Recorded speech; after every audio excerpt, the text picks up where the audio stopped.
जय भीम। परीक्षा पे चर्चा।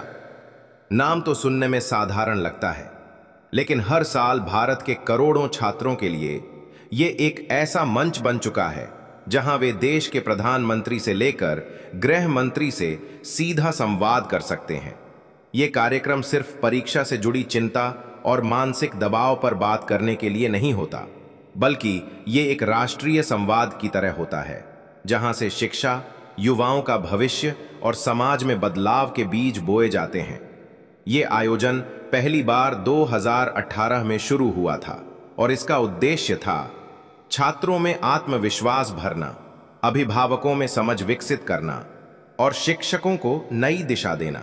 ये कार्यक्रम पूरी तरह से सरकारी स्तर पर आयोजित होता है और लाखों छात्रों को इस मंच से जुड़ने का मौका मिलता है। लेकिन मंच पर जाकर अमित शाह से आमने सामने सवाल पूछने का अवसर बहुत चुनिंदा छात्रों को ही मिलता है। इस वर्ष की परीक्षा पे चर्चा थोड़ी अलग थी। जहां पहले केवल परीक्षा की बात होती थी, वहीं इस बार छात्रों के अंदर की आवाजें भी सुनाई दीं, खासकर उन आवाजों को जो सामान्यतः दबा दी जाती हैं।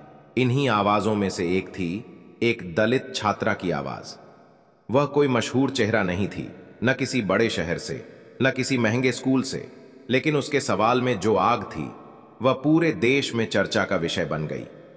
ये लड़की उत्तर भारत के एक छोटे से गांव से आई थी। उसका चयन एक निबंध प्रतियोगिता के जरिए हुआ था, जिसमें उसने लिखा था, मुझे परीक्षा से डर नहीं लगता, मुझे भेदभाव से डर लगता है। उसके इसी भावुक, सच्चे और सशक्त विचार ने उसे इस बड़े मंच तक पहुंचा दिया। ये लड़की न केवल अपनी पढ़ाई में तेज थी, बल्कि उसमें जातिगत अन्याय के विरुद्ध सवाल उठाने का साहस भी था। और यही साहस उसे भरी सभा में अमित शाह से सीधा सवाल पूछने की हिम्मत दे गया। जब वह मंच पर पहुंची तो देश के लाखों छात्रों की नजरें उस पर थीं, लेकिन उसकी आंखों में झिझक नहीं, बल्कि एक शांत विद्रोह था। एक ऐसा विद्रोह जो शब्दों में ढलकर देश के सबसे शक्तिशाली व्यक्ति से टकराने वाला था। वह मंच पर गई, हाथ में माइक लिया और बिना किसी हिचक के उसने गृह मंत्री अमित शाह से अपना पहला सवाल पूछा। सर, आप कहते हैं मेहनत सबको आगे ले जाती है, लेकिन जब मेरी मेहनत को लोग आरक्षण की देन कहते हैं तो क्या मुझे संविधान से शर्म आनी चाहिए? लड़की ने सवाल पढ़ा नहीं, उसने जिया हुआ दर्द बोला। आवाज में कांपते शब्द नहीं थे, बल्कि एक नुकीली स्पष्टता थी। आंखें सीधी गृह मंत्री की आंखों में, और पूरा देश जैसे उस नजरे की गवाही दे रहा था। यह सवाल सुनते ही जैसे समय रुक गया। अमित शाह की आंखों में एक क्षण को स्थिरता आ गई, चेहरे पर कोई त्वरित प्रतिक्रिया नहीं, शायद इसलिए कि यह सवाल सीधा तंत्र पर नहीं, समाज की सोच पर हमला था। वो लड़की कह रही थी, मैं मेहनत करती हूं, दिन रात पढ़ती हूं, किताबों में डूब जाती हूं, आंसू बहाकर तैयारी करती हूं, और जब मैं सफलता पाती हूं तो मुझसे कहा जाता है, तू तो आरक्षण से पास हुई है। ये बात सिर्फ उस लड़की की नहीं थी, ये बात देश के लाखों दलित पिछड़े विद्यार्थियों की थी, जिनकी मेहनत को हमेशा एक लेबल से कमजोर बना दिया जाता है। अमित शाह ने कुछ सेकंड का विराम लिया। उनकी आंखों में विचारों की लहरें साफ दिख रही थीं। फिर उन्होंने माइक उठाया और कहा, तुमने जो पूछा है वो आज के भारत की सबसे जरूरी सच्चाई को उजागर करता है। मेहनत किसी की बपौती नहीं होती और सफलता का सम्मान हर वर्ग, हर जाति को मिलना चाहिए। अगर तुम्हें कोई यह कहता है कि तुम्हारी मेहनत आरक्षण की देन है, तो वो दरअसल अपनी सोच की हार छुपा रहा है। संविधान तुम्हें हक देता है और समाज को जिम्मेदारी कि वो तुम्हारी मेहनत को इज्जत दे। तुम संविधान से नहीं, उस सोच से शर्मिंदा होने दो जो जाति के चश्मे से काबिलियत को नापती है। सभा में तालियां बजीं, लेकिन वो लड़की सिर झुकाकर खड़ी रही, जैसे उसे तालियों की नहीं, समाज के बदलते रवैये की प्रतीक्षा थी। यह पहला सवाल था, लेकिन इतना गहरा कि उस दिन के कार्यक्रम की आत्मा बन गया। अब बारी थी दूसरे सवाल की, और यह और भी तीखा था। लड़की ने दूसरा सवाल पूछा, जब मैं स्कूल जाती हूं तो सबसे पहले मेरा नाम नहीं, मेरी जात पूछी जाती है। सर, क्या ये मेरी पढ़ाई की परीक्षा है या समाज की जाति नीति की? लड़की ने दूसरा सवाल कुछ इस तरह पूछा, जैसे वो सिर्फ एक वाक्य नहीं बोल रही थी, बल्कि वो अपने बचपन की हर सुबह, हर दोपहर, हर अपमान, हर नजर और हर आह को शब्दों में ढाल रही थी। ये सवाल जितना सरल दिखता है, उतना ही गहरा और तीखा है।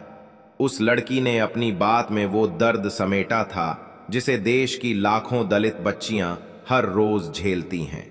स्कूल जाने से पहले, रास्ते में, क्लासरूम में, लंच ब्रेक में, हर जगह उन्हें उनकी पहचान से नहीं, उनकी जात से पहचाना जाता है। उसके चेहरे पर उस समय किसी राजनीतिक आंदोलन का चेहरा नहीं था।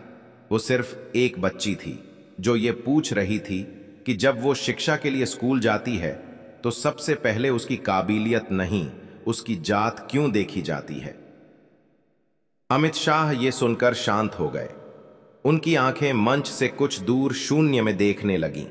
वो कोई त्वरित जवाब नहीं देना चाहते थे, क्योंकि यह सवाल नीतियों से ज्यादा सामाजिक मानसिकता पर था। उन्होंने धीरे से माइक उठाया और बोले, बेटी, तुम्हारा सवाल हमारे समाज की सोच का आईना है। स्कूल एक ऐसा स्थान होना चाहिए जहां बच्चे खुद को आजाद महसूस करें, जात, धर्म, वर्ग से परे। लेकिन अगर कोई शिक्षक या छात्र तुम्हारे साथ ऐसा व्यवहार करता है तो ये सिर्फ शिक्षा का अपमान नहीं है, ये उस संविधान की भावना का भी अपमान है जिसने तुम्हें समान अधिकार दिया है। एक शिक्षक भी रहा हूं और मुझे यह सुनकर शर्म महसूस होती है कि आज भी हमारे स्कूलों में यह भेदभाव जिंदा है। मैं वादा करता हूं कि यह सवाल सिर्फ इस मंच तक सीमित नहीं रहेगा। सभा में सन्नाटा छाया रहा, जैसे सबके अंदर कुछ हिल गया हो। यह वो सवाल था जो हर घर में पूछा जाना चाहिए, हर शिक्षक को सुनना चाहिए और हर समाज को सोचने पर मजबूर करना चाहिए। लड़की अब भी चुप खड़ी थी, लेकिन उसकी आंखों में आत्मविश्वास पहले से कहीं ज्यादा था। वो जानती थी अब उसका सवाल हवा में नहीं, देश के सबसे ऊंचे मंच पर गूंज चुका है। और अब बारी थी तीसरे सवाल की, जो एक सवाल नहीं, एक कठोर सच्चाई की मार थी। लड़की ने तीसरा सवाल पूछा, सर, जब कोई दलित बच्चा टॉपर बनता है तो लोग कहते हैं आरक्षण से पास हुआ, लेकिन जब वही बच्चा गटर में मरता है तो देश चुप क्यों हो जाता है? अब मंच पर केवल एक छात्रा नहीं खड़ी थी, अब वो अनगिनत चुप कर दिए गए बच्चों का चेहरा बन चुकी थी। तीसरा सवाल आया तो सभा में हवा भी जैसे भारी हो गई। सवाल ऐसा था कि कोई भी इसे सामान्य नहीं कह सकता था। यह सीधा समाज की दोहरी मानसिकता को उजागर करने वाला सवाल था। यह सवाल समाज की उस गहरी खाई को उजागर करता है जिसमें एक दलित बच्चा जब ऊंचाई पर पहुंचता है तो उसकी काबिलियत को शक से देखा जाता है, लेकिन जब वही बच्चा गटर की सफाई करते हुए या सीवर में दम घुटने से मर जाता है, तब समाज, मीडिया और सत्ता सब खामोश हो जाते हैं। लड़की की आंखें अब भी स्थिर थीं, लेकिन उसकी आवाज में कंपन था, दर्द का, सच्चाई का और सवाल करने की हिम्मत का। गृह मंत्री अमित शाह अब थोड़े असहज दिखाई दिए। यह सवाल कोई ऐसा मुद्दा नहीं था जिसे किसी सामान्य जवाब से निपटाया जा सके। यह सवाल था अन्याय की स्वीकृति पर चोट। उन्होंने माइक उठाया और थोड़ा रुककर कहा, तुम्हारा सवाल समाज की गहराई तक जाता है और यह हमारी संवेदना की परीक्षा लेता है। अगर एक बच्चा पढ़ाई करता है, टॉप करता है और हम उसे आरक्षण की संज्ञा से ही नापते हैं, तो हम उसकी मेहनत और हमारे संविधान दोनों का अपमान करते हैं। और अगर हम उसकी मौत पर चुप रहते हैं तो ये चुप्पी कहीं ना कहीं हमारी भी जिम्मेदारी बन जाती है। हर जीवन की कीमत है और किसी की भी मृत्यु, चाहे वो किसी भी वर्ग से हो, समाज की हार होनी चाहिए। इस जवाब में अमित शाह की आवाज पहले जैसी दृढ़ नहीं थी। शायद वो भी जान चुके थे इस सवाल का कोई ऐसा उत्तर नहीं है जो उस लड़की की आंखों को संतुष्ट कर सके। सभा अब भी शांत थी, तालियां नहीं बजीं, कोई हलचल नहीं हुई। जैसे सबको यह समझ आ गया हो कि आज सिर्फ बातें नहीं, आत्ममंथन हो रहा है। तीसरे सवाल ने यह साफ कर दिया था कि यह कोई सामान्य संवाद नहीं था। ये वो पल था जहां बोलने की हिम्मत चुप रहने वालों पर भारी पड़ रही थी। गृह मंत्री अमित शाह इस बार एक गहरी सांस लेते दिखाई दिए। यह सवाल उनके अपने अतीत को छू रहा था। एक ऐसा अतीत जो उन्हें चाय बेचने वाले एक सामान्य परिवार से यहां तक लेकर आया था। उन्होंने एक क्षण अपनी आंखें बंद कीं और फिर माइक उठाया। बेटी, तुम्हारा सवाल सीधा मेरे दिल तक पहुंचा है। मैंने भी जीवन में बहुत बार यह महसूस किया है कि मेरी पहचान को मेरी काबिलियत से ऊपर रखा गया। लोग नाम या जात पूछकर यह तय करने लगते थे कि मैं क्या कर सकता हूं और क्या नहीं। लेकिन मैंने ये सीखा है कि डर को जवाब दिया नहीं जाता, उसे जीता जाता है। और जब तुम जैसी बेटियां इस तरह के सवाल लेकर मंच पर आती हैं तो मैं निश्चिंत हो जाता हूं कि अब डर की नहीं, साहस की पीढ़ी आ रही है। सभा में कुछ बुजुर्ग शिक्षकों की आंखें भर आईं। शायद उन्होंने पहली बार किसी मंच पर इस गहराई से डर को पहचानते हुए देखा और सुना था। वो लड़की अब कुछ नहीं बोली। उसने सिर झुकाया और माइक लौटा दिया। लेकिन उसका वो झुका सिर कभी न उठने वाली आवाज बन गया।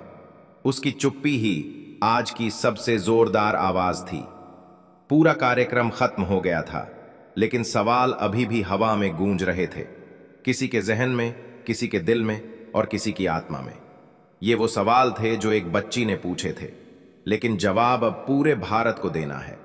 साथियों, आप भी हमें कमेंट करके जरूर अपना राय दें।